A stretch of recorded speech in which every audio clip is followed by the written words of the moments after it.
Jaalala wayi wayi korichi maluma Dhukkuba jaalala wayi korichi maluma Dhanuun dandeenye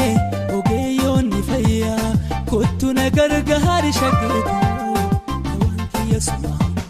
Kottu na gargaari shageetu dawaan kiyya suma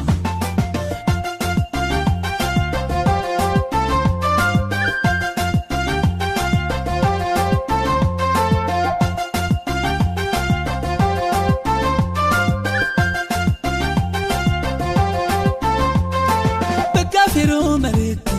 jalalan kabame akka feditiya orgachu dadabe ule jalalatin adiyo daname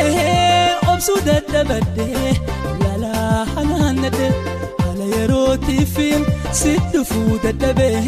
kanormadi hoda anarra fagate ziyade marade korere sergachu dadabe Guyyaa dabruuf jettee manarraa baqattee onnee too fudhattee Guyyaa dabruuf jettee manarraa baqattee onnee too fudhattee Dhukkuba jaalala wayi wayi korichi maluma Dhukkuba jaalala wayi